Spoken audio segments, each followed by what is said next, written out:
Hey, this is Lindsay Witkoski. We're going to talk about solving word problems. So, the first strategy, and is the most helpful, is to read the problem. I know, it's a real shock. But once you read it, I really like to, off on the side somewhere, write out what the question is looking for. So, if it's like price per person or, rate per mile or how many comic books they bought, whatever it is, I write it off to the side just so that I can keep track of it.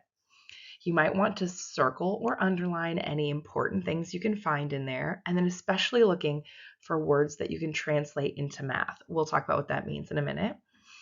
Depending on where you are in your math journey, you might need to write an equation, and then you're going to find your solution. And a very important part that we forget a lot is to check our solution, go back and make sure it actually makes sense for the context. So let's get into it. Some of the words you're going to look for to help you think of different mathematical things are going to be, for adding, we're going to think of sum, total, more than, increased by, added to. Those are all going to be words that make us think about addition. If you see words like difference, fewer than, decreased, those are words that are going to tell us we're doing some subtraction. When you see product times, twice as many, those are words that are going to make you think of multiplying. Quotient, divided by, half of, those are words that are going to make you think of division. You do need to be careful because per and each are both used in multiplying and dividing problems. So you might, for example, see a problem that says, we spent $70 at the fair. Tickets were $10 per person. How many people came with us to the fair? That one's going to be a dividing problem. Or you might see 6 people went to the fair. Tickets were $7 per person. How much did we spend? That time you have a multiplying. So it's really per and each are helpful that you know you're going to have to multiply or divide, but you're going to need to use the context to tell which one.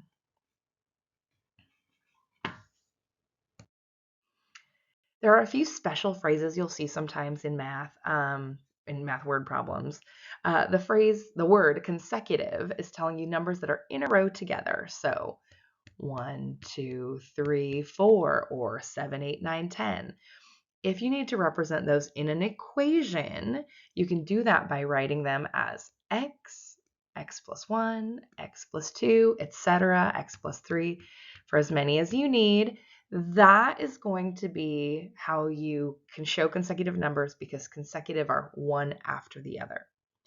Similarly, if they ask for consecutive odd numbers or consecutive even numbers, so it's 10, 12, 14, or it's 7, 9, 11. Consecutive odds or consecutive evens are always 2 apart because you're skipping a number each time. So when you write those in an equation, you're going to write them as x, that's your first number, whatever it is, we don't know what it is yet. And then the next number is x plus 2, and then the number after that is x plus 4, so we're going up by 2 each time. And again, this is helpful if you're writing an equation. If you're not writing an equation for your problem, you don't need to stress about these quite yet, but they will come in handy later. So looking at a couple example phrases, I put the hardest one first. Why? 6 less than twice x. This less than is going to make us think we are subtracting, and twice is going to make us think about multiplying. So let's start with the easier part first. Twice x is going to be 2 times x. Excellent. And then 6 less than. That means we are subtracting, but we want to make sure this guy's kind of written opposite of how we're going to write it in math. 6 less than means we are subtracting 6. So we want to make sure it's subtracting 6. We don't want to write this as 6 less than twice x. This is not saying less than. This is saying take away, or 6 take away twice x, right? We weren't doing that. We were doing 6 less than twice x. So this is not going to be the way to write that. We're going to make sure we always write it as that minus 6 at the end. You really have to look out in subtraction problems because when they say fewer than or decreased by, you just need to be careful to determine which is that at the end of the problem, as opposed to at the beginning where it was written in words. Let's look at a few more. The quotient, should make us think division, of 32 and x is 4. Quite often when you say is in a word problem, that's where your equals is going to come in. So the quotient of 32 and x, that means we're going to say 32 divided by x. The quotient of 32 and x. The answer to a division problem with 32 and x is 4.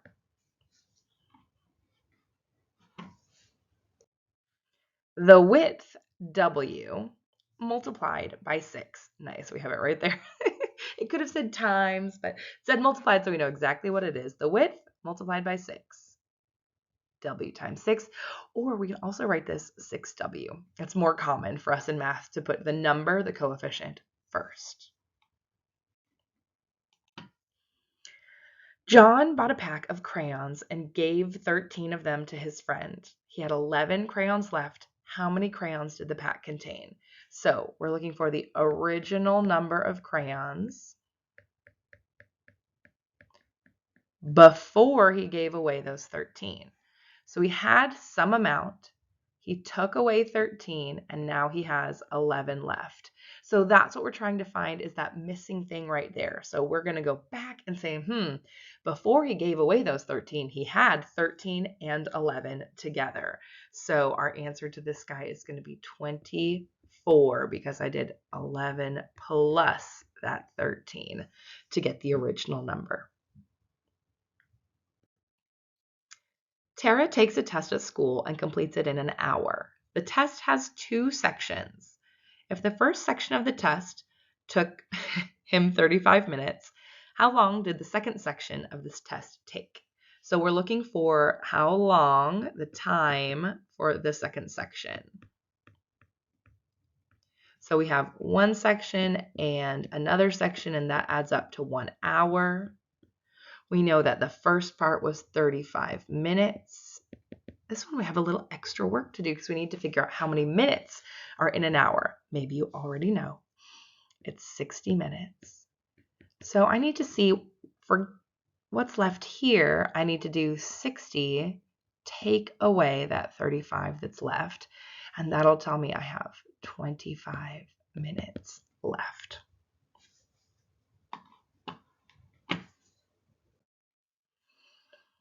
Three friends split the bill evenly at lunch, and they each paid $14. What was the total bill?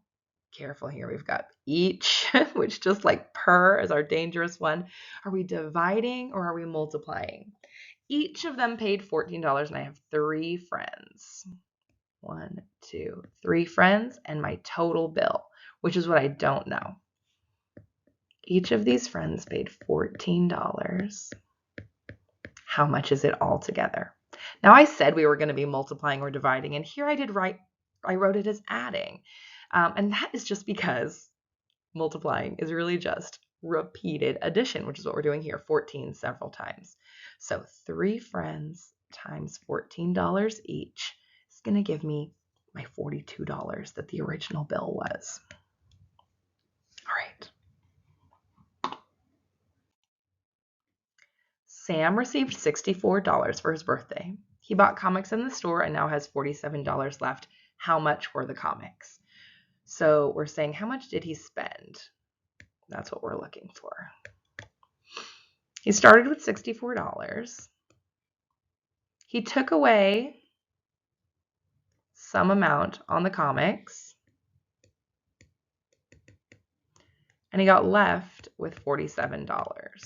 So we're trying to say how much got taken away in order to leave him $47.